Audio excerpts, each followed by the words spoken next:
Good morning, good afternoon, good evening. We are very excited to be hosting this webinar on Africa and West Africa and alcohol prevention in particular. It looks like we are joined with people from all over the world, and I think we'll have more people here in a minute. But in the interest of time, we want to get started. I want to thank everybody behind the scenes for the organization, and we're going to get back to that in a little bit. Kelly, next.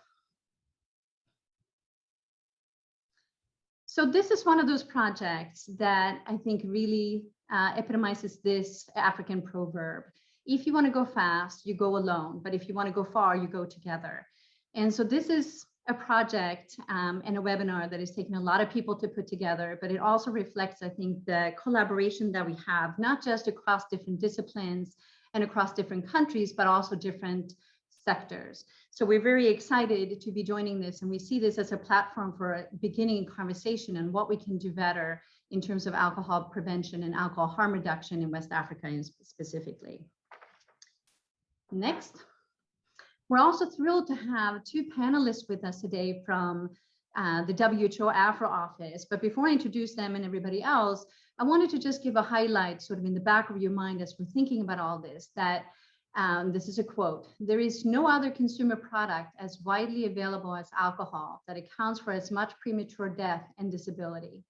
So that is the backdrop. Keep that in mind as we're maintaining this conversation about the importance and the urgency of this issue, which is linked to so many other health problems and health concerns in development, which we're going to talk about a little bit more. Next. Before we officially launch the program, I want to make sure that you know what we're going to be, what you can expect from us. First of all, I want to alert you that we are recording the program, and that, you know, if the quality is good, we'll be able to share it to those that missed it or who might want to see it again. But we have a 90-minute webinar in front of us. And what does that mean? We're going to start with an introduction of panelists and speakers. We're going to have welcoming remarks from Dr. Akinyemi.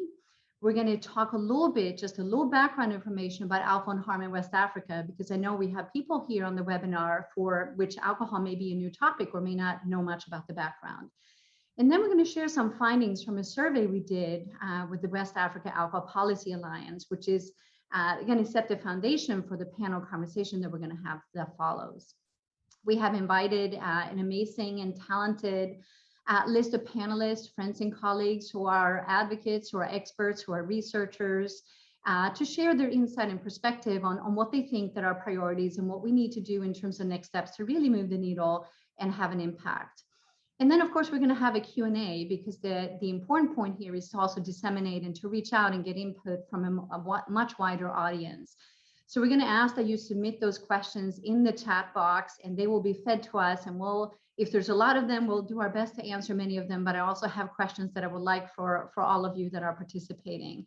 And then we're going to have some closing remarks by Dr. Obot. And if you are in the alcohol field, he needs no introduction, but we're thrilled that he's making himself available as one of the leading experts in the world on alcohol prevention and harm. And he's going to share a few words of wisdom and some take-home messages from this webinar that we hope will resonate and sort of have a call to action. So that is the agenda for the next 90 minutes. I know it's going to go fast. I'm super excited. And again, most of all, very grateful for everybody that is here. What I'm going to do next is introduce all of us just really quickly so that you know who's on the call.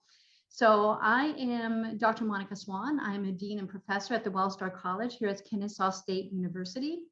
I'm an epidemiologist by training. I love numbers, but I've also worked in Africa, in sub-Saharan Africa, for about 10 years, primarily on alcohol violence and HIV. And I'm here in Atlanta in the US. Next.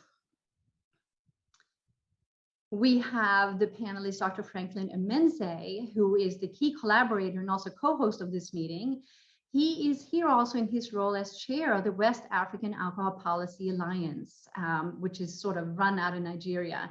He's a surgery registrar, and at the moment he's located in South Africa, and he just got off the plane, but he's here and is going to contribute, and we're just thrilled for this partnership. So thank you, Franklin.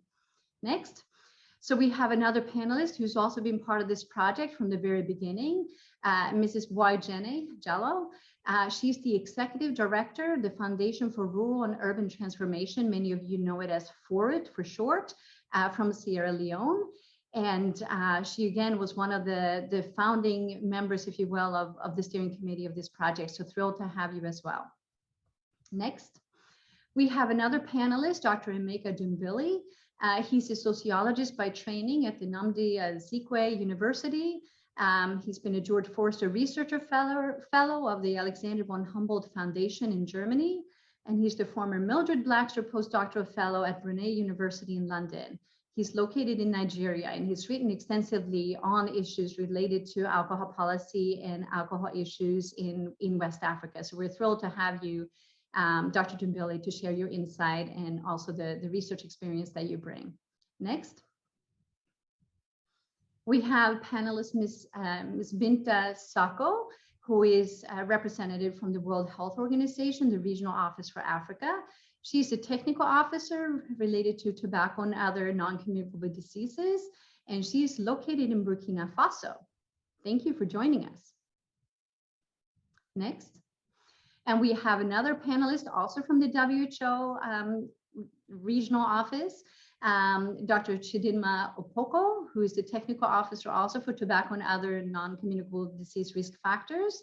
And she's the focal person for alcohol reduction for the Afro region. So very thrilled to have your perspective. She's located in Brazzaville, Congo. And as I mentioned earlier, we're going to have Dr. Isidore Obot. He's not only a panelist, but he has kindly agreed to give the concluding remarks. He's the director for the Center for Research and Information on Substance Use in Uyo, Nigeria. And he's also the editor-in-chief of the African Journal of Drug and Alcohol Studies. If you're not familiar with that, please look that up. He's the former head of the Department of Psychology in the University of Uyo, Nigeria. And he's a frequent and in-demand, I should say, consultant on alcohol and drug-related issues for not only the African Union, but many other organizations and government entities as well. And he's located in Nigeria. So thank you, Dr. Obot, for joining us. We're so thrilled that you're making time. Next. And last but not least, I want to introduce my colleague here at Kennesaw State University, Dr. Nurakunyami, who is the director for the Center for African and African Studies here at the university. He's an associate professor of political science, but his research areas are resource management, regional economic cooperation, international water and resource management, as well as international migration and refugee settlement. So I wanted him to just reflect quickly before we launch into the background, to share with us some words of wisdom and open this up, because I know he's a man of many wise words and he thinks big picture. And for a meeting like this and for a topic like this, that is really the way we need to think about this. So welcome, colleague and friend, Dr. Nurakunyami. The floor is yours. Good morning. Good morning, everybody, and good afternoon, wherever you're joining us from. This is really very exciting. It gives me great pleasure to welcome you all to this webinar.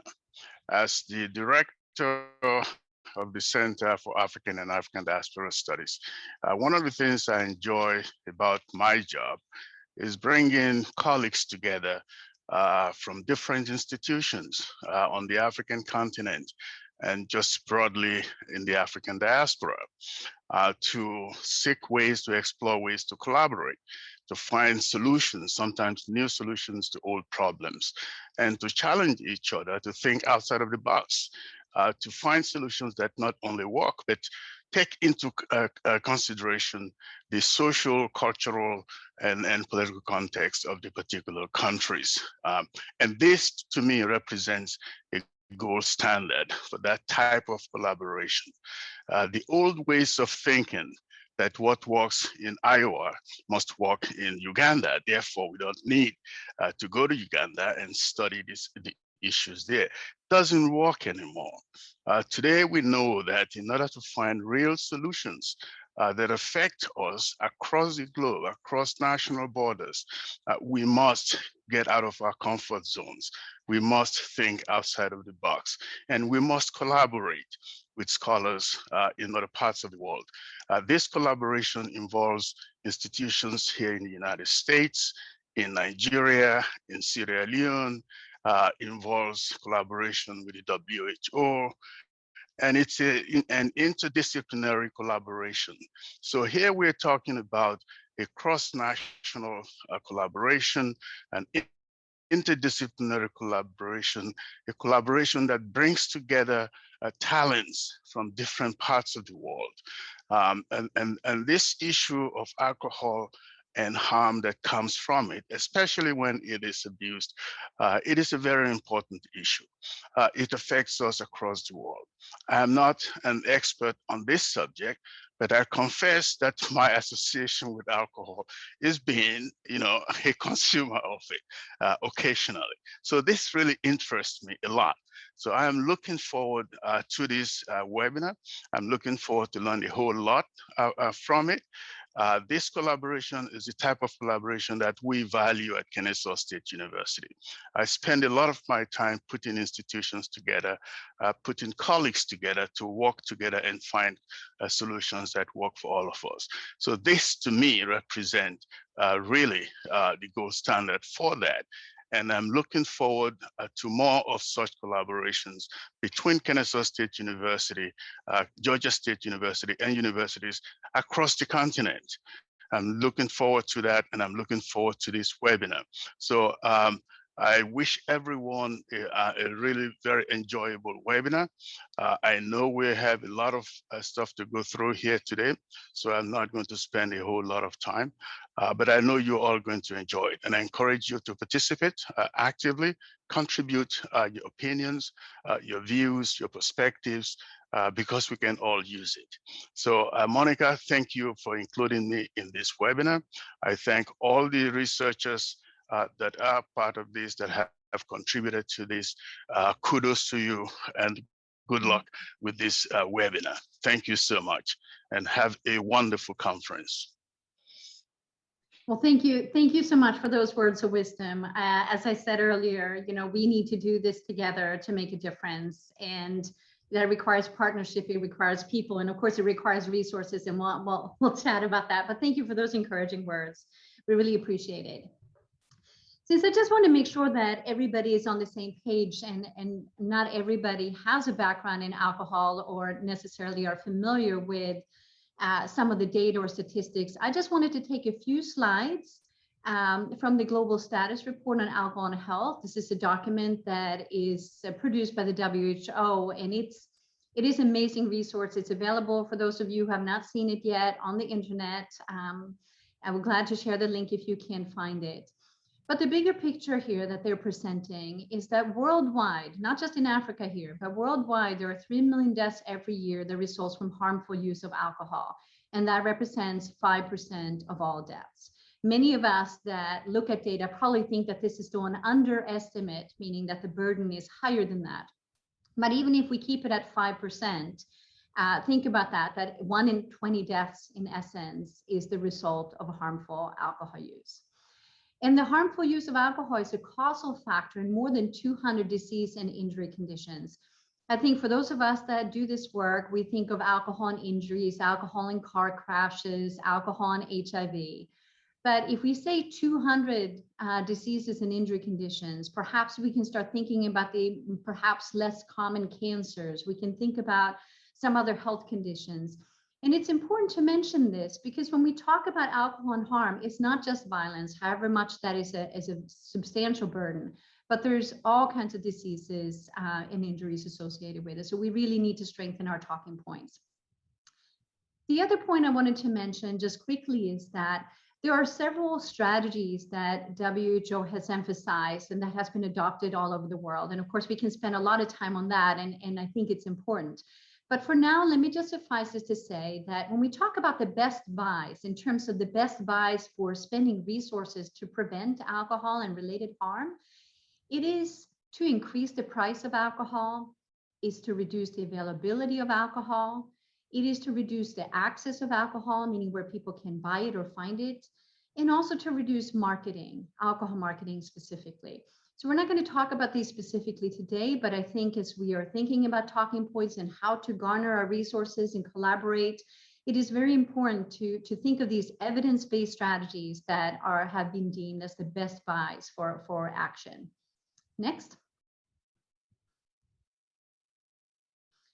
So to narrow it down a little bit to the problem in West Africa, is generally talked about that alcohol is commonly used among youth, meaning young people. Alcohol is poorly regulated. You know, in many countries, I'm sitting here in the US where we have very strong regulations in terms of how alcohol is sold, how it's marketed, when you can buy it, who can sell it. And it's not like that in many countries. And in West Africa, as also in my work in East Africa, shows that alcohol is very poorly regulated. Typically, the drinking age in most countries is 18, and it's not often enforced. Again, it goes with the fact that alcohol is poorly regulated in many countries. Unfortunately, also in this setting, alcohol is often heavily promoted to youth, in particular through music and sports events, and also marketed directly on billboards and other strategies. And again, this is also an issue because of the poor regulation. And as I mentioned on the last slide, alcohol fuels a lot of injuries and diseases. So we talk about violence, we talk about injuries, we talk about HIV/AIDS, and many others. And so we need to keep that in mind, that it's not just that alcohol in and of itself is harmful, it's all that it's linked to. So as a public health person, I come to you and I just want to raise the significance, if you're not aware of it already, that the alcohol problem in West Africa is a significant public health concern, and it's compounded, it's made worse by a self-regulated alcohol industry that really has very few restrictions. Next. Because I'm a data person, and because I think data is very important in terms of making decisions and also communicating to stakeholders and decision makers, we pulled out a couple of facts from the WHO Global Status Report on Alcohol and Health that I think we all should be familiar with. So this one here shows the alcohol per capita, meaning how much alcohol was consumed per person across the West African region in pure alcohol. And the take-home message here is that there is tremendous variability across the West African region. It is not the same problem in every country. So on this slide, when we look at per capita of alcohol per person, you can see that Nigeria by far has the highest level of drinking, and Senegal to the right has the lowest. And there's, of course, many countries in between. So it's really the take-home message is that the situation is not the same in every country. So even though we talk about West Africa broadly, it represents many different countries and cultures and languages, and it's important that we factor that in. Next. Similarly, when we talk about alcohol research and alcohol prevention, we talk about two strategies. We want to know how many people are abstaining from alcohol. As long as a country or a culture or a region has a viable abstention rate, meaning people are choosing not to drink, whether it's for religious or cultural or health reasons, it shows us the overall dynamic in terms of the alcohol profile, if you will. Many people would also argue that it's very difficult to prevent alcohol if it's not a culture where abstention is accepted. And we might come back to that in our panel discussion. But if you look at that column to the left, you see here the percent of the population that are sort of adult, 15 years or older, who are abstaining from alcohol in the past year within different countries. So even though I showed you just on the slide before that the drinking levels are higher in Nigeria, it also has a relatively low abstention rate compared to the neighboring countries. So about 47% of Nigerians said, you know, we didn't drink at all in the last year. That is lower than, say, in Burkina Faso or Sierra Leone or Liberia. On this chart, we have Senegal again having the highest abstention rate of 79%, suggesting that only about 20 to 21% might have taken alcohol, just even a glass or so in the last year. But again, it's another way to look at the country profiles. The second column highlights the percent of the population of drinkers. So among drinkers, how many of them are heavy drinkers just in the last month? So that shows us, you know, what current drinking levels are. So it may not be surprising that the numbers here are in reversed order. So we look at Nigeria, for example, more than half of the drinkers in Nigeria say that they drink a lot. And again, in Senegal, even a third of those that are drinking. So even though we know in Senegal, for example, there are fewer drinkers overall, most people are abstaining, but among the drinkers, a third are still drinking quite a bit. So those are the things that we can factor in when we want to look at country-specific strategies for addressing the norms around drinking, or what might be acceptable prevention messages, or how to address the needs in terms of harm reduction. Next. So the last one here, we wanted to highlight gender differences. It is of great interest in my own research, as in most parts of the world, historically, men have been drinking much more alcohol than women, generally. Not true for all cultures in all times, but generally, if you were to summarize it, we would say that in most cultures and countries, men are more likely to be drinkers and men are more likely to drink more than women. But what we've seen in the last couple of years in Europe, in the US, and also on the African continent is that women are catching up. So those cultures or the beliefs that kept women from not drinking are clearly eroding. Things are changing. And unfortunately, our research have been lagging behind in terms of addressing women and drinking and the reasons why and how we can prevent drinking from women. So we thought it was important to have a slide that showcased that at least by 2016 data, which is getting a lot older, but it's still showing the point here that drinking patterns or drinking levels, if you will, are just are still different for men and women, even across Nigeria. The highest ratio of male to female drinking is still in Nigeria. But anyway, the patterns are pretty similar in all these countries that we're looking at for 2016 data, but I'm sure that maybe some of it is underreported. But anyway, it's primarily a problem for men in terms of drinking, but we cannot leave the women behind because again, research indicates that they're catching up and we really need to focus more on that. Next. So at this point, that was just the overview and the background information I wanted to share. So we covered a little bit about the different drinking levels in the countries, that there were important gender differences, and that there are some best buys in terms of prevention, so that we have that kind of shared knowledge as we're transitioning to this project.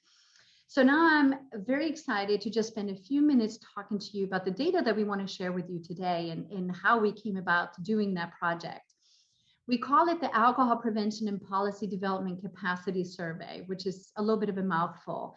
But this project was conceived, if you will, just a little over a year ago. You can see several of us here in the picture. That was the first time I met Franklin, and the rest of the team that was representing the Western Africa Alcohol Policy Alliance. And we were talking about some of the work that I'd done in East Africa, and of course, the Global Alcohol Policy Conference is an amazing meeting. I was actually very sad to see that it's not going to take place this fall. It's going to be postponed until 23. But anyway, we met, and it was just as COVID was beginning. And so we were in Ireland, and we still met. And we launched this collaboration, and we were trying to figure out what might be of the most use. We recognize that research on alcohol and prevention and policy is sorely lacking across sub-Saharan Africa. But in West Africa, it seems to be particularly limited. So we thought we should just launch this project by talking to the different alcohol alliances, talking to NGOs and community-based organizations that are involved in this work to see what their capacity needs are, what they think priorities are. So that was the launching point. And I'm very excited that just about a year after we met, we've actually done the project. And we're here to disseminate it, and we're here to talk to all of you about how we can make it of most use to you and what might be next steps following this initial collaboration. So just incredibly thankful for the team and the teamwork. Next. So the basic project was very simple. As we might have had bigger plans before the COVID pandemic emerged, we had to downsize and do something that we could do easily, long distance, that did not really require resources, as we had to put a lot of other things on hold.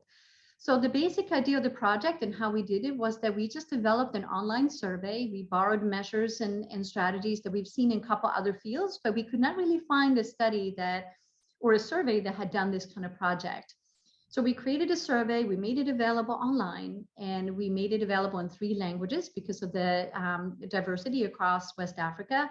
We made it available in English, in French, and also in Portuguese. WAPA, the West African Alcohol Policy Alliance, with Franklin's leadership, was the lead.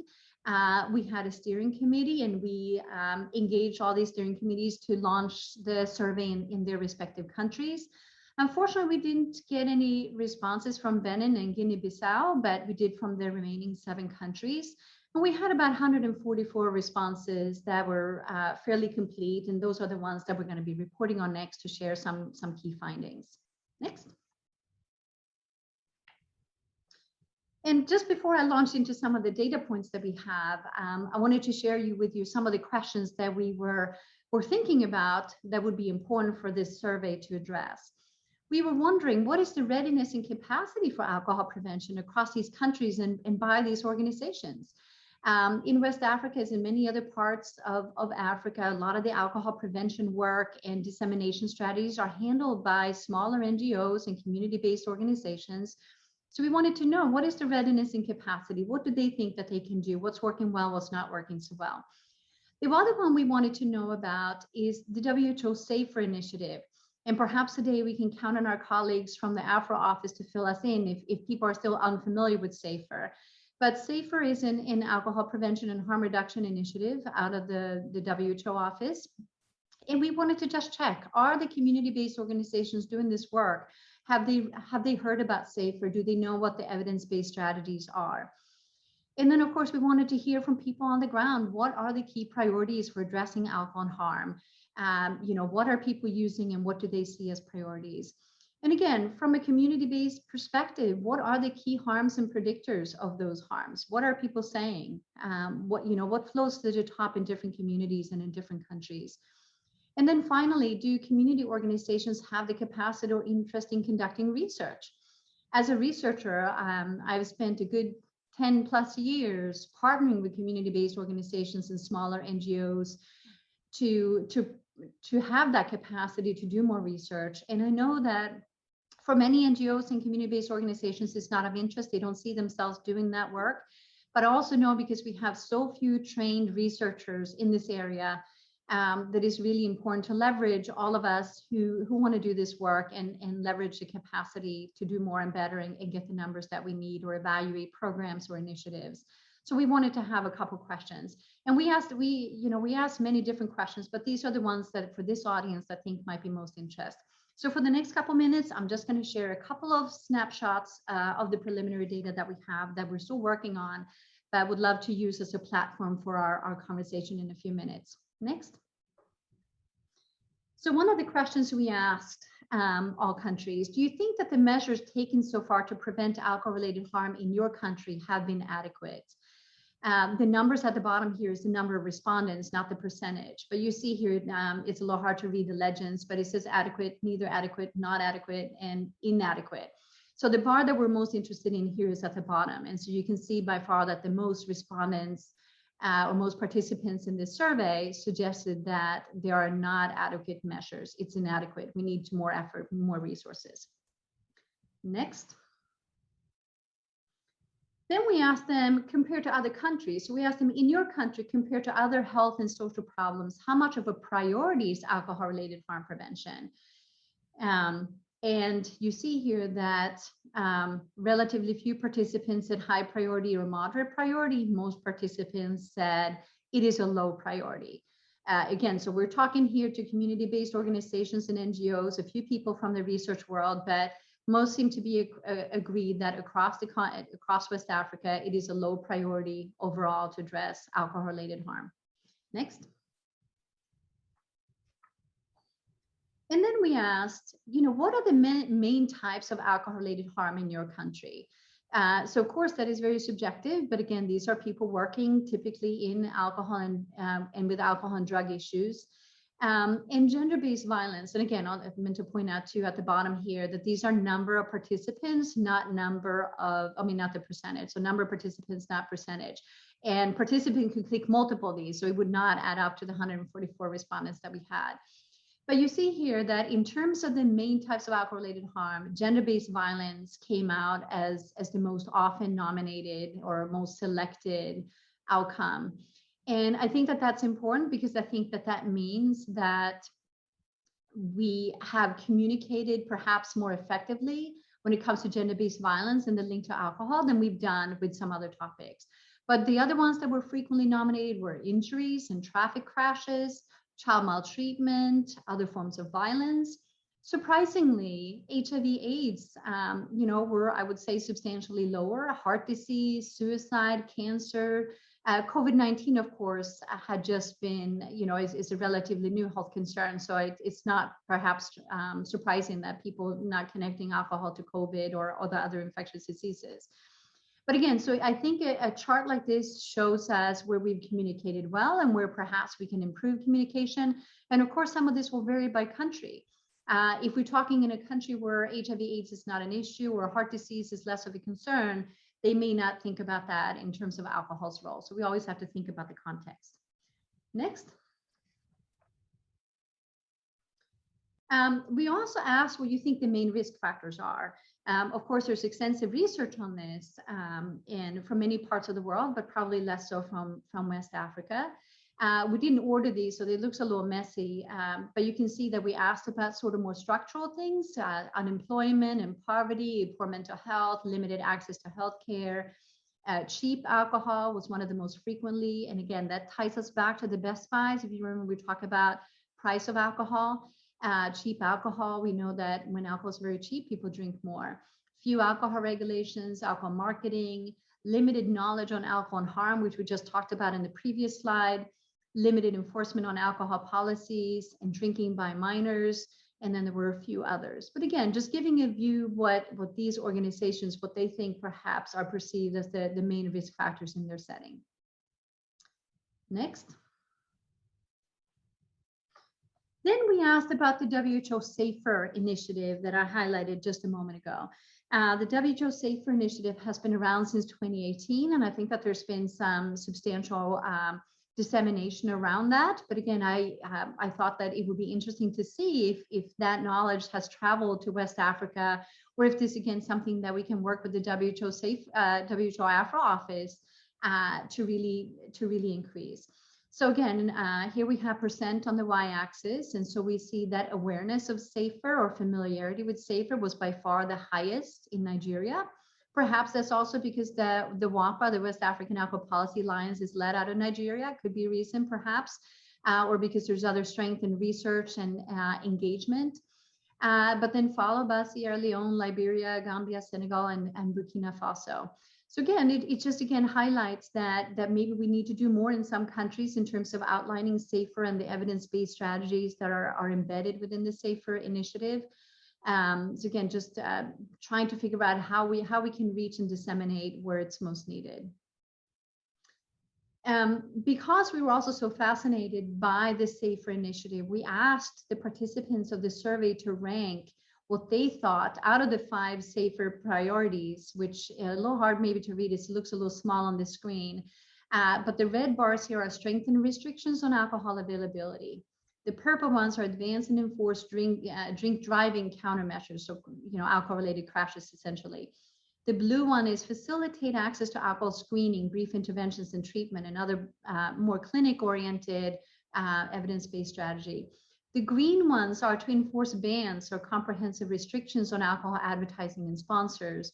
And the last yellow one is to raise prices on alcohol through excise taxes and pricing policies. So again, these are exactly the Best Buys that we were talking about earlier. So we have 2 sets of charts here, and they're a little complicated. I'm going to walk you through it because actually there's not a whole lot to say, but I want you to see this and follow me along here. We asked the questions the same way. The first one to the left is what the participant think the key priorities should be to rank order these priorities, these safer priorities in their country. And the second one is the same thing, but we asked about their community. So we knew that many of these community-based organizations in particular might be embedded in a smaller city, may not be the capital, and what they see around themselves, meaning the alcohol environment around them, may be totally different than what is the norm in that country, right? We know that there's a lot of variability in any given countries. And of course, Nigeria being the most populous country, we can just imagine the variability within such a large country. But the interesting point here is actually that there is no clear pattern. So for those that were scratching your heads and looking at this, and it's like, we're not sure what this is, the talking point here is that there aren't that clear of a pattern. The one that I thought was interesting is that more people ranked the importance of strengthening restrictions on alcohol availability in their community than they did for their country. So I think that the reason why I wanted to highlight this and really walk you through this is that in terms of the 5 safer priorities, there is sort of no sense of unity or no sense of like, where should we begin? Like, what might be the most important one to tackle? And I think that is actually one of the barriers for why we can't make progress. I think if we knew that everybody was on board with let's restrict alcohol availability, or let's focus on alcohol-related car crashes, for example, if we could all center around a couple of themes and go all in with data and resources on that, I would imagine we could have a bigger impact. But we're clearly not there yet. So that was the point of this slide. And then I think I have actually four more to highlight. So this one was about research capacity. We wanted to know if the NGOs and community-based organizations that participated had done or thought that they had the capacity to carry out ethically approved human subjects research, if they had conducted research with the university or research institution, or if they had done research like focus groups, surveys, or as we often call it, monitoring and evaluation, M&E. And so what you see here, I was very surprised that overall the capacity, the self-reported capacity was very high. It was a little lower in terms of having worked with the university or research institution, but fairly high again in terms of having done past work. And again, it might have been the people who were interested in taking a survey and being interested in a project like this, but I thought it was very promising for those of us that are academics who really want to do more community work and build capacity, that this is a great starting point from which to launch, that we have many organizations out there that have some experience and some work, but would like to do more of this. So that's a great one. Next. Here we asked, again, sort of just a summary slide in terms of what the participants said, that the people in the community, if they're aware of the harm that alcohol may cause or contribute to. And so we picked some common ones. We picked liver disease, violence, injuries, traffic crashes, HIV transmission, breast cancer, other cancers, and birth defects. So you see the top cluster of bars there, those were the ones where yeses. This is where our participants say that on behalf of their community, it seems like that is well known. Then we have the middle category where there are the maybes. And the here of interest, of course, to us is the no's. And so the interesting thing is here again, I thought HIV transmission was fairly high. I thought breast cancer, other cancers, and birth defects was also relatively high. And again, it goes back to the point that I was making earlier, that there's a lot of opportunity to strengthen our messaging in terms of the range of harm that alcohol causes or contributes to.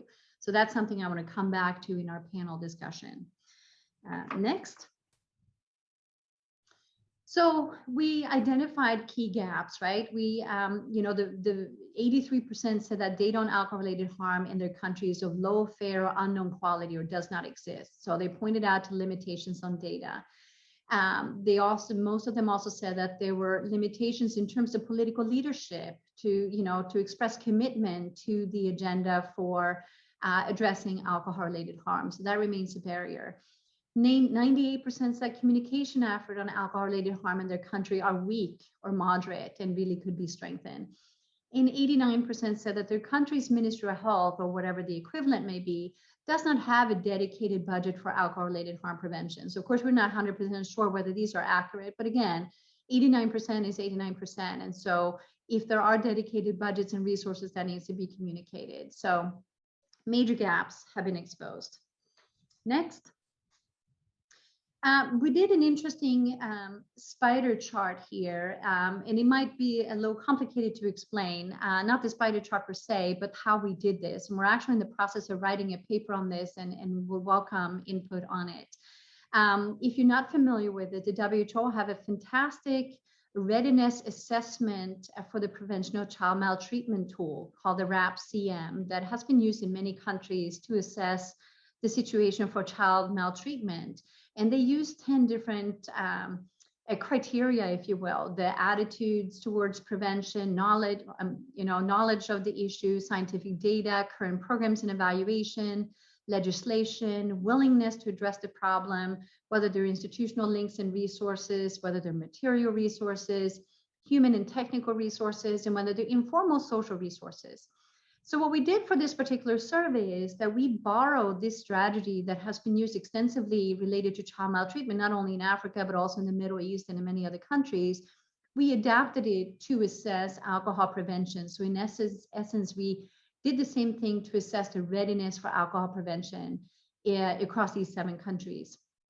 And so how you interpret this spider chart. So first of all, we wanted to highlight each country. And I know it's a little difficult to perhaps to see each one, but the pattern here is just remarkably similar across the countries. So I can't explain this shape to you, but you see it in front of you. And so where the chart touches the outer rings, that's where there were more strength in the other areas. So knowledge of alcohol prevention and legislation was relatively high, as were material resources and institutional links.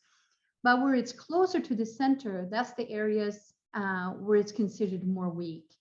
So again, attitudes toward prevention or human and technical resources, for example. So it was just interesting to see that the patterns, however many we had different response rate from the different countries and different organizations responding, that the overall pattern here is very similar, and that there are some clear gaps. And so we're going to work on these analysis and double check that everything is good. But I think that this will also be a very important piece that this particular project can contribute. Next. So just want to remind everybody here, as we're just about to launch into our panel conversation in a moment, that the study that we designed was really meant to understand community perspectives and to really launch engagement and collaborations to address alcohol and harm. You know, as a researcher, I'm compelled to remind you that this is a very small survey. It's a cross-sectional survey. It's primarily representative of community-based organizations that are engaged in alcohol and drug prevention and also affiliated with the West Africa Alcohol Policy Alliance. So for that reason, we don't necessarily know how the findings may generalize to other populations or to other settings. That said, I think it was very important to capture the opinions and thoughts and reflections from the people working on the ground who do this work day in and day out. You know, what are the capacities? What do they see on the ground? And what do they seem to think are the gaps and priorities? And so that was the premise of this. And the sort of the last slide here on the findings that I just want to highlight before we go. So the take-home message is that some of this was just too much data or too complicated. We want to make sure that the main problems here is that alcohol is cheap, there's limited enforcement, there's limited knowledge on the harm, and there are few regulations. Very interestingly, 98% of our participants said that their community needs an alcohol counter-marketing intervention, and 89% said the organization would be interested in implementing it. So that is really, really high and very promising. All right, next. So it takes a village. I just wanted to, before we launch into the panel conversation, I just want to make sure that we have officially recognized this collaboration and this partnership. I want to thank all that are part of the West Africa Alcohol Alliances for a productive partnership and collaboration, and to Franklin for his leadership. I want to thank the KSU and the Georgia State University team behind the scenes. Kelly Murray, who's one of my students, who's been managing the webinar and the promotion materials, have just done a phenomenal job getting this ready. Natasha Peters behind the scene, always a delight to work with you. Thank you. And also to Homa Rafai, our PR person at Georgia State. But I also wanted to take a moment to just highlight 3 of my students who've been working on the data, and then we'll launch into the panel conversation.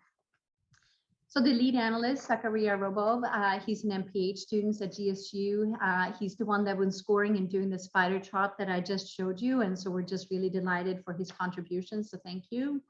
Next. Addie Ballinger, also one of my MPH students, and she has done a lot of the writing. You're going to see the papers coming out of this. She's taken the lead on many of these. And she's also here in Atlanta with us at GSU. Next. And then finally, Amber Grant, she helped us to program the survey and also develop the code book for those that are analyzing the data right now. And she did some of the descriptive analysis. She's also one of the MPH students, and she's going to graduate this semester. So please, for all the students who have been part of this behind the scenes. So without further ado, we're now going to launch our panel conversation. So we hope this set the tone. in terms of our conversation and some data and some sort of provoking findings so that we can think about next steps.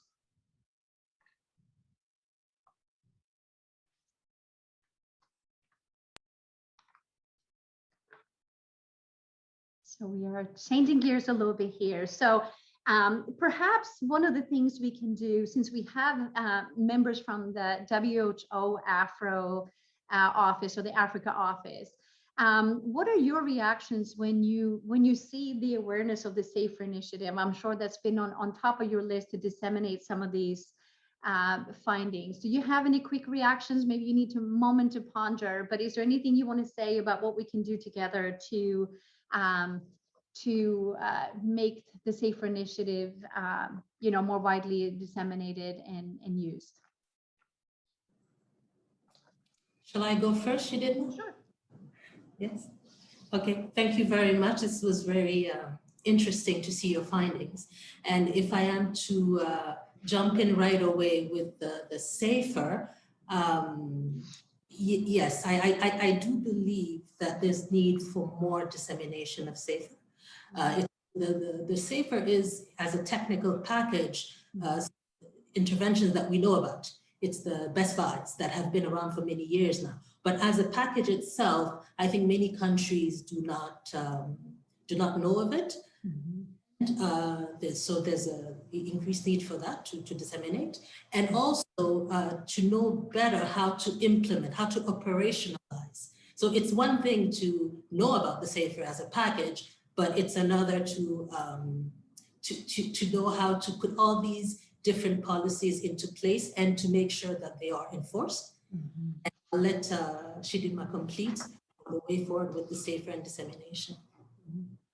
And thank you for those comments. And I think one of the outcome of a meeting like this could be also, as we're having people joining us and follow up after, for the people who couldn't join us, we can share links to these materials and we can really ask, how can we help you with the technical assistance? Because you build so many phenomenal resources around this initiative that it would be just so great to say, here, feel free to use this. That's really what it's intended for. It helps you with communication messaging, and it has beautiful graphics and all of that as you build the case. So thank you for that, and thank you for your hard work on behalf of WHO. Dr. Opoko or Dr. Chidinma, do you want to say anything in addition to that? Do you have any comments or reflections that you may want to share? Yes, thank you so much. Concerning the SAFER, what we'll be doing at WHO is to actually support the countries. If the countries are not interested in the 5 different arms of SAFER, if they're interested in a specific arm, we are willing to support them. For maybe if they're interested in reducing the availability of alcohol alone, we are willing to support them on that, even if they don't want the full SAFER technical package. Yeah, no, thank you. Thank you.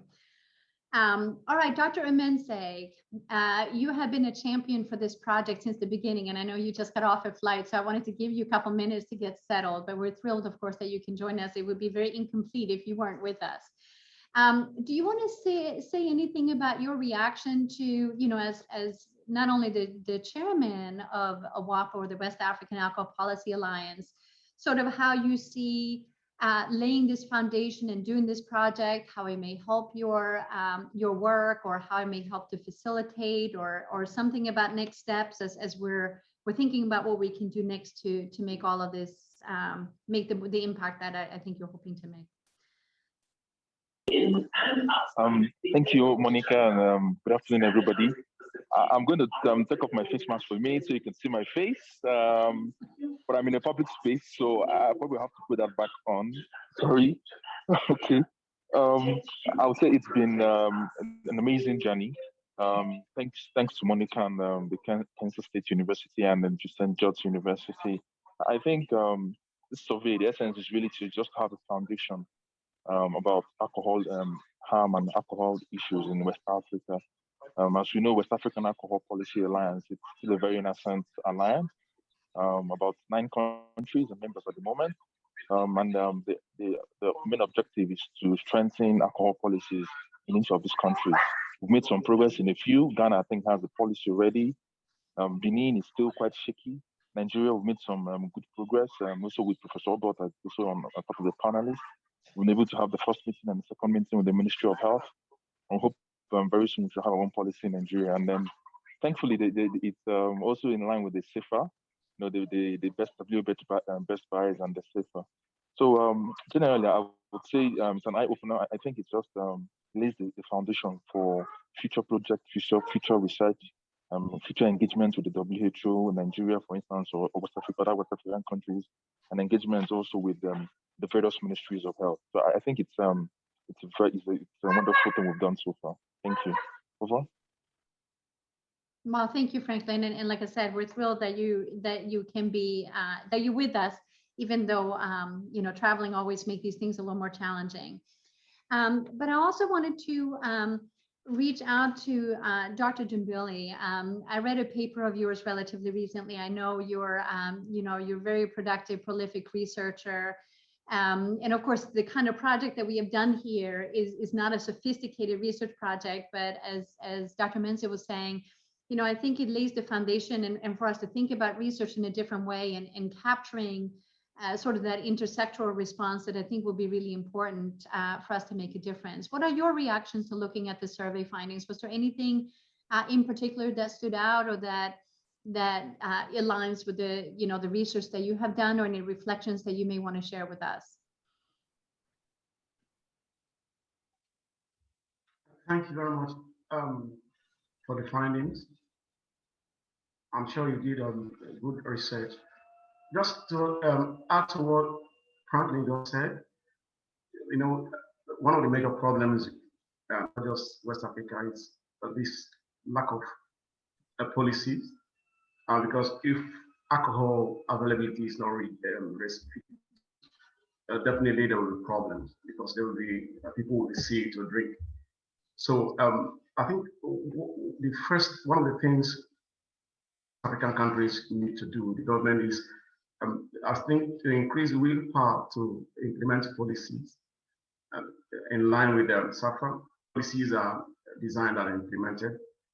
We will reduce alcohol availability, and that is the first way to go, because without restricting availability, without curtailing the activities of alcohol industry through good laws, good policies, availability will be going on. There's something that I am somehow afraid of because of what's happening in the West. For some years now, there have been decline in young people's drinking. It's declining in the Western country, and definitely alcohol, transnational alcohol companies are not foolish. They're wise. They want to recoup the profits they are losing in Western countries, and they are increasing all the activities, marketing activities in emerging economies. Nigeria is one of them. Alcohol companies are buying old breweries and developing different strategies.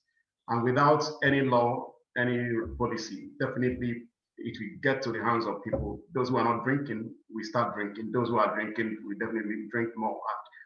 The result will be more problems to solve. So I think the first thing to do is to try and implement policies and ability. Once that is done, every other thing can follow. I think that is true. I agree with you. Policies and regulations are just incredibly important. We see that for example, in the Scandinavian countries that have had a lot of success with many of the measures. It is the policy and the regulation and the enforcement. But you also mentioned another piece, which I'm actually very glad that you did. And that is that, for example, here in the US, we've seen really dramatic declining rates of drinking among young people, to the point that we're wondering what it is, because we know that some of the initiatives launched here in the US were really not the explanation. But of course, we're not seeing this pattern in West or in I think, any parts of sub-Saharan Africa. So it's very important for us to figure out how to tease out what those differences are.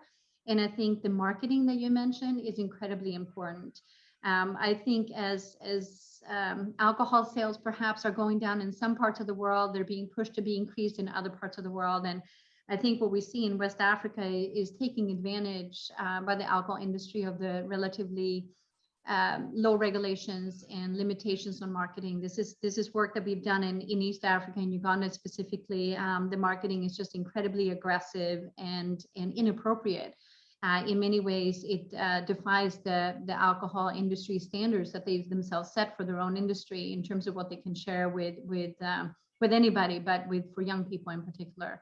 So I think that is, if there's interest to do those kind of projects in any of the countries in West Africa too, I'd be very welcoming of that, because again, from a policy point of view, in terms of limiting marketing might be one of the easier things to do, just because there's so many challenges with the policies. But I wanted to also bring in Boi-Jenneh-Jalloh in this conversation. You have been part of this project since we launched, and was just so thrilled to meet you in Ireland. She's been very instrumental in this, and I will catch up and see if she can join us again. All right. So perhaps we can build on the policy piece in terms of what we can do next. I know Isidore is Dr. Obot, would you be willing to chime in a little bit on the policy piece and some of the reflections that you have, not necessarily giving away your concluding remarks, but I know you have many thoughts on the topic, and I thought that they could fit in right here. Sure. Well, thank you very much, Monica. I'm actually very impressed. I remember when this all started, you talked to me in Dublin. I think the idea was just early stage, but then a little over a year after that, you have this. So this is really wonderful.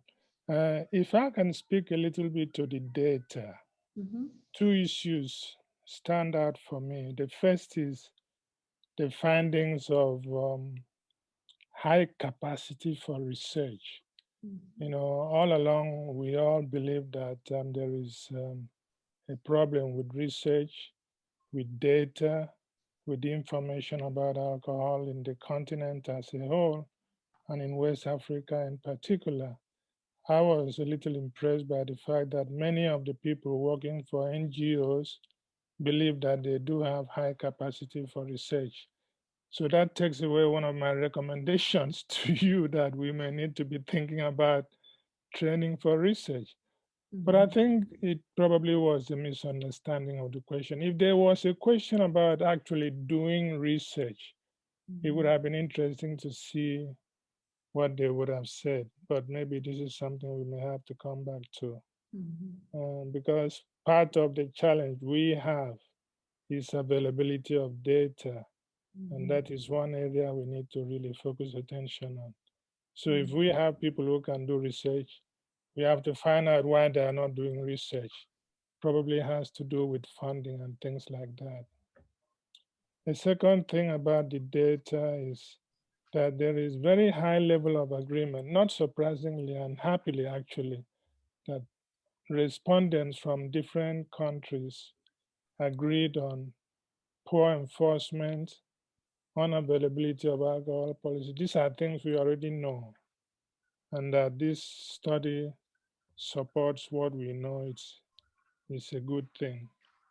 I would like us or you maybe to spend a few minutes talk about what the next steps really would be. Now that you've done this, now that you've started this collaboration, which I think it's a very important collaboration, where do we go from here? What sticks out from the data that we may need to pursue a little bit further? And that is something you probably can say a few words about. Absolutely, and thank you for those wise words. You know, I would welcome a broader conversation, and I know we're getting some questions from the chat too. We're going to open up and take some of those in a minute. But to just address your very important questions and comments, Isidore, I think we need to kind of come together and decide what the next steps are. And I think the next steps may be a little different depending on which organization we represent and where we are. For me, I think one of the next steps will be to figure out how we disseminate many of this. And I think not disseminating just the findings, but also how do we really come up with more specific, more tangible outcomes? Is it about helping defining a research agenda? Is it about building the research capacity that we're talking about?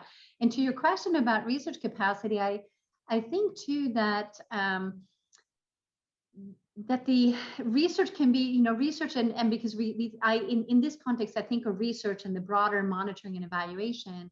I think a lot of the NGOs and CBOs have to do that as part of getting funding. I think those days when you just get funding and you can go and do whatever you were going to do with it. Now there's all these reporting requirements, which I think requires so much more sophistication and time on behalf of the NGOs and CBOs that they do more of it.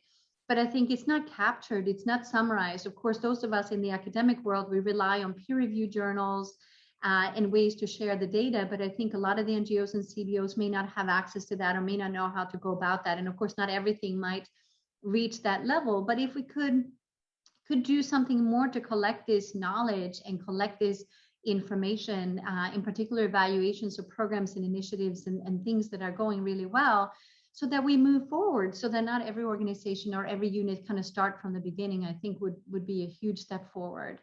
As a researcher, I would love to see some kind of research agenda and us coming together on that and really, pick that, as it was Dumbili was talking about, the policy or the access or the points that you made, Isidore. I think we just need to have more conversations around this to get to that point, because I think they've just been so far and so spread out that we don't get that. But Boi-Jenneh, you back. May I ask you a question? I'm sorry if you had internet challenges, but a moment ago, I was just acknowledging that you were part of this team from the very beginning. It was just a pleasure meeting you in Ireland just over a year ago. Might you want to say something about how this work has, or what we have done together might have impacted your work or for it, or what the situation is like in Sierra Leone? If you see yourself in this, just some comments, so I think would be fantastic. Thank you very much, Monica. It's been a pleasure working with you over the last few months. We are excited to learn about the outcome of the research. Obviously, as NGOs and as alliances, particularly the Sierra Leone Alcohol Policy Alliance, we are interested in the findings of the research. And some of the findings point towards what we should be paying greater attention to. For example, we may want to focus more on research to inform the policy development, alcohol policy development process. Where do we want to collect more data on, recognizing that presently there's really a dearth of knowledge, of data in the sub-region. In our countries, when we look at the data that is available, it doesn't speak to the current trends of marketing, consumption, availability, as the case may be. And also linking them to specific groups, such as women, issues around women and children's rights. So we, from my end, I really think that those are the areas that we should be focusing. And also regarding, programmatic responses, we recognize that from the findings, issues around restricting alcohol availability, around what approaches would we want to adopt for alcohol prevention and increasing knowledge around harm. So I think that these are the issues that FORUT, other NGOs, including alliances, should begin to pay greater attention to, so that we would be able to channel the work we do, develop strategies that will actually make lead to better outcomes in terms of changing behavior, in terms of putting pressure on government to take increased action to enforce existing laws, because we know that in most of our countries there are laws here and there. They may not be together. For example, even for enforcing, drink driving countermeasures. Most countries have anti-drink driving laws, but they are not enforced. So these types of findings should be able to open up opportunities for us to channel our interventions more strategically so that we are able to see results from the work we do. And also, more importantly, from the findings, I also read that most of our governments are not prioritizing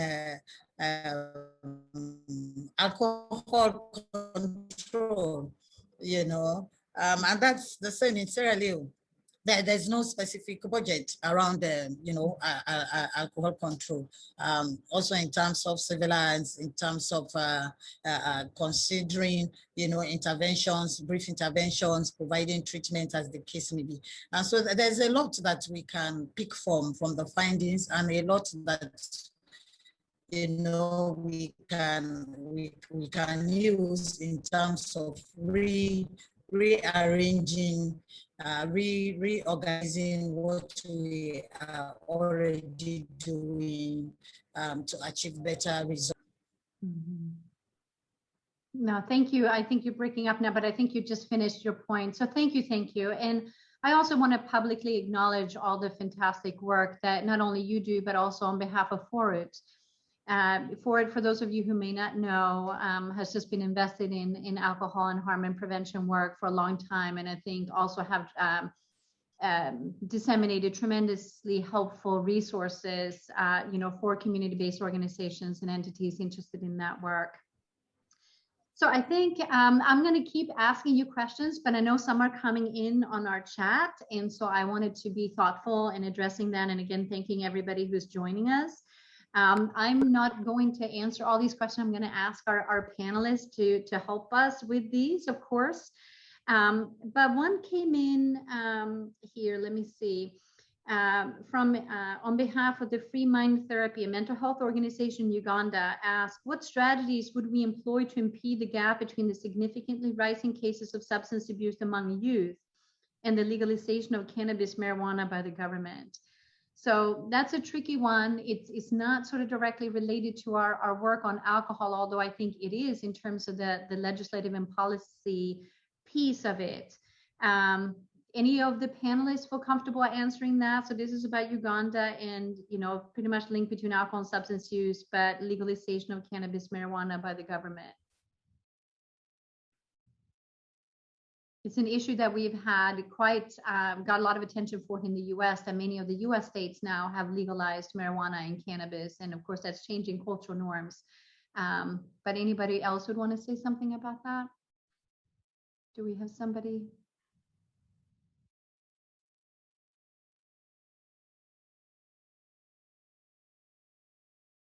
So I can't see the raised hands. Do we have anybody panelists who want to take that, or is that a little bit, I can't see. Yeah, I'm not sure any of our panelists are raising their hands. Are they? Can you see, Kelly? All right, we'll come back to that question because I've gotten a couple other ones. So sorry to that respondents, but I guess we would argue from a policy point of view too that it's very important that we are clear on the communication of the harm. I don't know where Uganda is on this, so I'm not comfortable sort of speculating on that, but it's very similar in terms of alcohol in general. So we'll come back to that. We have another one from Serge from Benin for the Benin Alcohol Policy Alliance, who asked, what are the main tools available to national associations in the fight against alcohol for prevention? And so here we have the WHO Afro team, we have FORIT. So Binta has raised her hand. Please share with us what you think we can recommend here. Go ahead. Thank you, Monica. What I would say is that they may not be specific tools for associations, but they're definitely tools that associations can benefit from that are, you know, like the Safer Technical Package and other tools on the Safer website. We could share the links later on. The question may be, if this question is coming from Benin, is that most of these tools are available in English and not in all the UN languages, but this is work in progress. So very soon we are going to be translating the Safer Technical Package, but also developing other tools to come support implementation. And these will be, you know, available for everyone. And I don't know if all of you are aware that we are going through a process of developing an action plan to accelerate the strategy on alcohol, harmful use of alcohol prevention. So this will come also with some tools to help in raising awareness on the alcohol harm. So over. And thank you so much for sharing that. And I'm very excited that there's going to be an updated strategy. I can't remember now, it was about 10 years ago or so, the last strategy was officially published. And can't wait to see the new one because it was a really formative document and strategy that we've used. But obviously the environment has changed dramatically in the last 10 years. So, thrilled that you're working on that, and perhaps we'll have some specific strategies for this region too, with less resources that are applicable.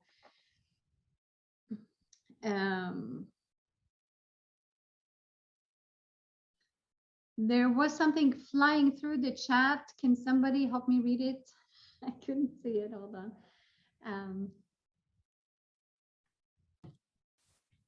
Hi, Dr. Swahn. Check your WhatsApp. Wow, there's one more from. Okay. Oh, so this is from my colleague Nuro here. Will the research take into consideration the fact that most of the alcohol consumed by poorer people are home brews that are not regulated in terms of quality, and therefore has caused a lot of deaths and other harms across the continent?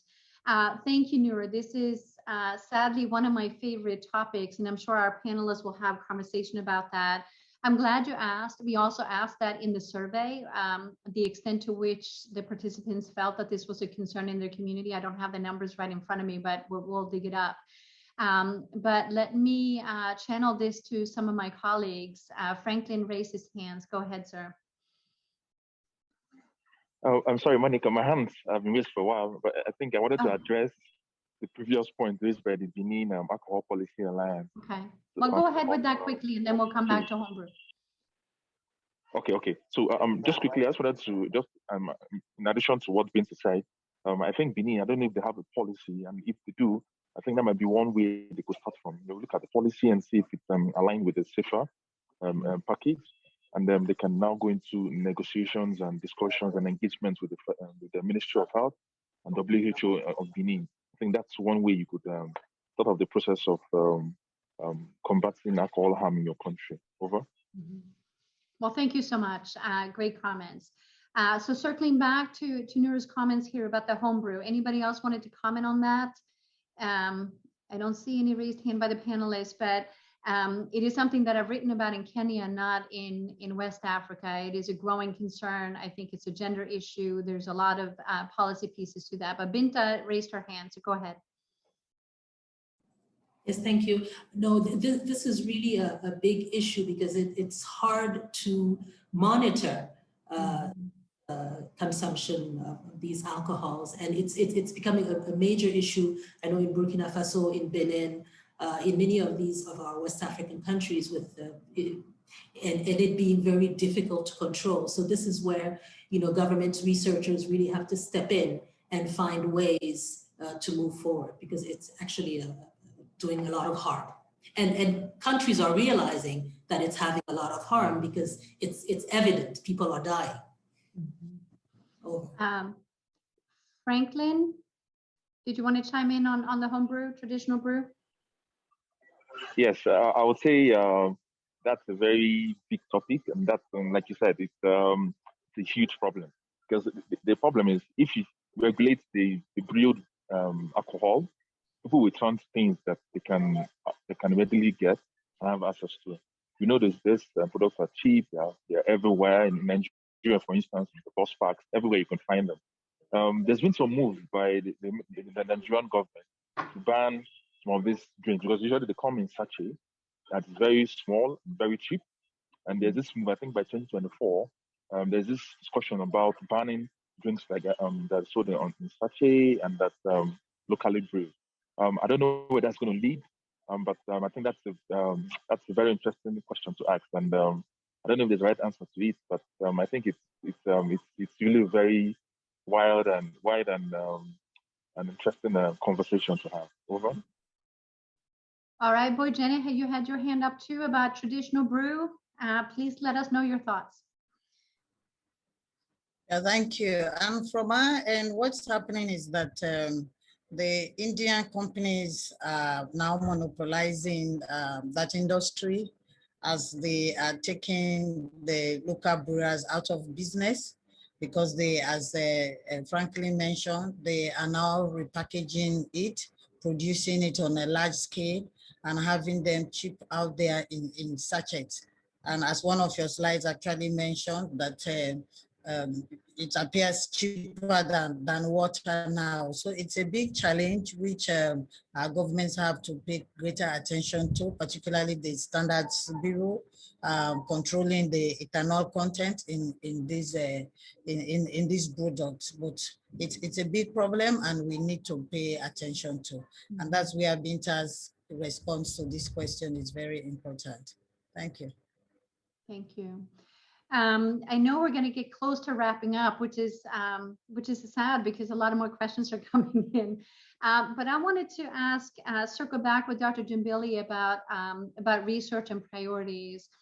As one of the strong and emerging research agendas coming out of Nigeria and West Africa under your leadership, what do you think that we can do in terms of next steps in fostering interdisciplinary research or prioritized research? Do you have any guidance for us in terms of next steps or what you see as the ultimate priority?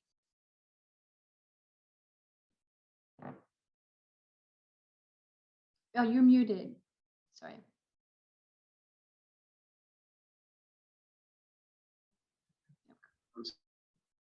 Sorry, yeah. Collaborative research is very important. I am sure this show building capacity, both because one of the major problems we have in Nigeria, I'm sure it's not only in Nigeria, and most of these developing countries, is finance, the funding to do research. So researchers in West Africa should be ready to work with researchers outside West Africa. Collaborative research will be very important because of funding and other issues. It's very important focusing on funding. Why funding is why collaborative research is very important is because not just funding issue. It may just be as little as ethics. Because from experience, I had issue mixing two opportunities because I wasn't able to have ethics clearance from the Federal Minister of Finance, Federal Minister of Health in Nigeria. I lost an opportunity to collaborate with someone in America who does research in the area of drinking games because I couldn't get. So it's one of the things that researchers in West Africa should be ready to do. And I also think there is a need to our government. I don't know about other African countries or West African countries, but Nigeria in particular, to really be ready to support research, because what I passed through wasn't a good experience. After the Minister of Health read the proposal and was like, after doing this research, they would like to receive my findings. Unfortunately, other people couldn't clear their ethics. So it's one of the things I feel the government should be ready, not just finance, but should be ready to support whoever comes for maybe ethics clearance and all that. But researchers in West Africa should be ready for collaborative research with people that are not based in West Africa. I think this is one of the first things we should do. No, thank you for that. I know there are lots of challenges, financial and ethical and many others, but like I said, the topic is so important that we need to find ways to do this work better. So we just have about 10 minutes left, and Isidore, you have your hand up. So I don't know if there's a specific comment, but I'm also just about to hand over to you if you have any additional words of wisdom as we're thinking about closing this down and mapping out next steps. So you're on. You're muted.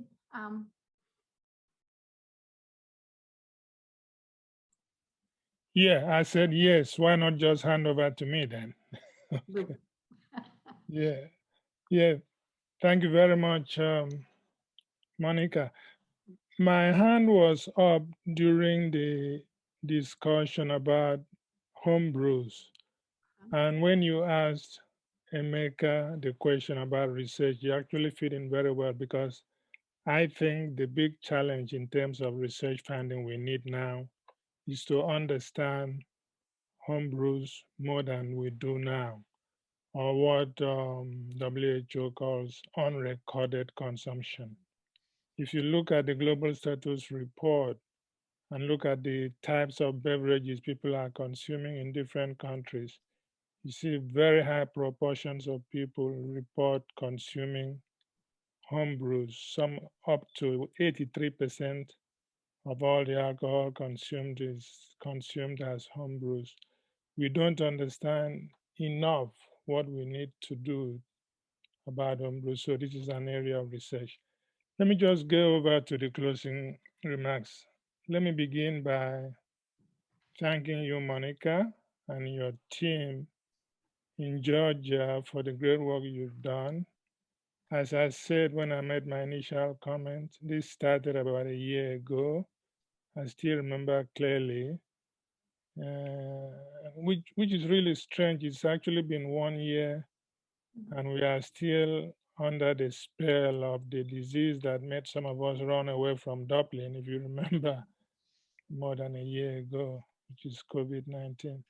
So I want to thank you for doing this. I also want to thank WAPA, especially the president or the chairman of WAPA, Franklin Emensei, who is here with us today, for taking on the challenge and working with Monica and the team in Georgia to produce what we have had today. And also let me thank WHO. WHO has always been part and parcel of work on alcohol in Africa. I remember when the strategy was being developed, the several meetings we had in Brazzaville on alcohol that developed what I would call the African position on this strategy. So thank you very much to the WHO for continuing to be involved in this work. It's a developing collaborative, and I'm hoping that this is just the beginning, as I said earlier. A few points about what I think we need to do. I go back to research. We need research to answer certain questions. We need better information about consumption. What are people drinking? How much are they drinking? And then the consequences of drinking. We have to tie. Everybody believes that alcohol is harmful to health. We don't know the extent of harm. We don't know enough nearly. We need to do that kind of research to understand the problem better. I know the challenges in research. We've just talked about funding. I think training for this kind of research is also very important.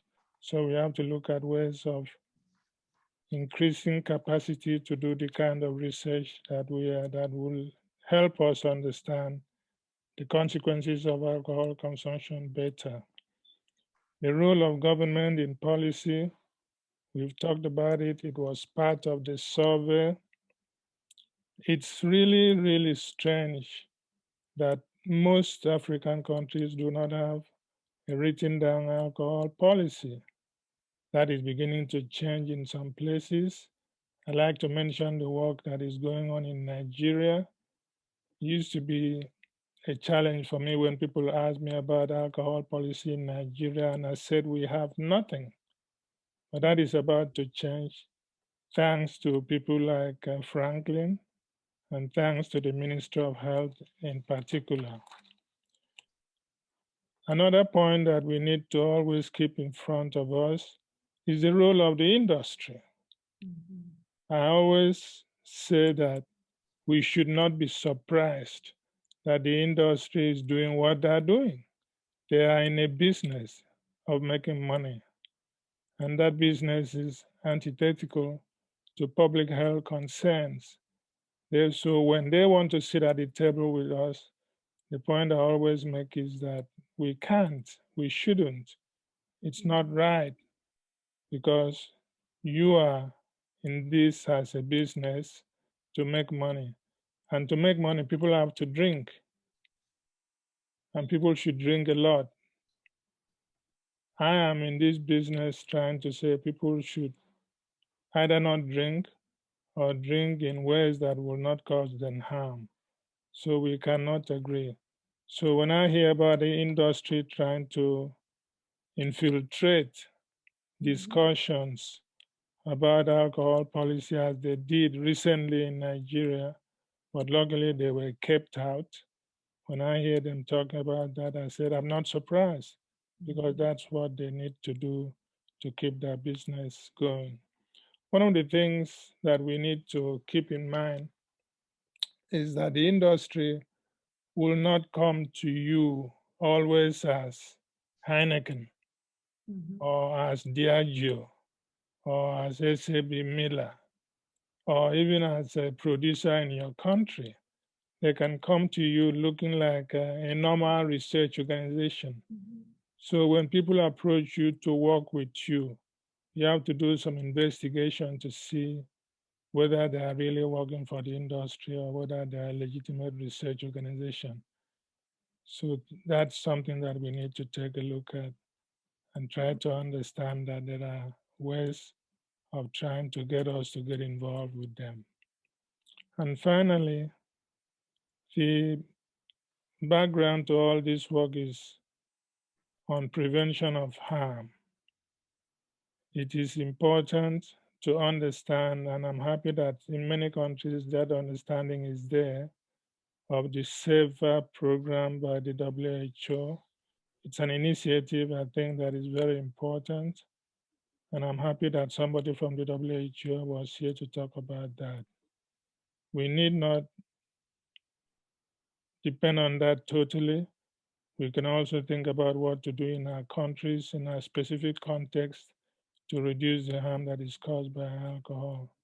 At the end of it, we need more research to guide us in the work that we are doing and will have to continue to do in the immediate future. Thank you. Thank you, Isidore, for those really important and profound concluding thoughts. I think we all need to ponder these and come together and decide the next steps. Again, the industry will likely interfere, but that also means that we're making more progress. So since we're out of time, or just about to be, I again want to say what a fantastic privilege and what an honor it is to be working with you, and to everybody who joined us and who signed up, and to all our panelists for making themselves available. It's not easy on a Saturday morning, afternoon, or evening to make time for this, but I think we shared a passion for this topic and for making a difference. I will look to all of you for continued collaborations on research, has been outlined, but also dissemination of the work and figuring out how we can support all the partners who are doing the work on the ground. With that, I know, Isidore, you didn't mention the conference that you have coming up this fall, but so since you didn't, I want to make sure that everybody hears about it. That is the 5th CRISA conference on substance use, addictive behaviors, and COVID in October. Look online for more information on that. It's in Nigeria. And so we wish all of that well, but that is in October. I hope that we'll have another opportunity to interact before then. Let us know if you want to see more webinars like this on different topics, specific topics, or if there are other things that we can do. But with that, I want to thank everybody who joined and for committing to this work, because again, we have to do this together if we're going to go far. So with that, thank you so much, and hope to stay in touch and hear from you soon. Thank you so much.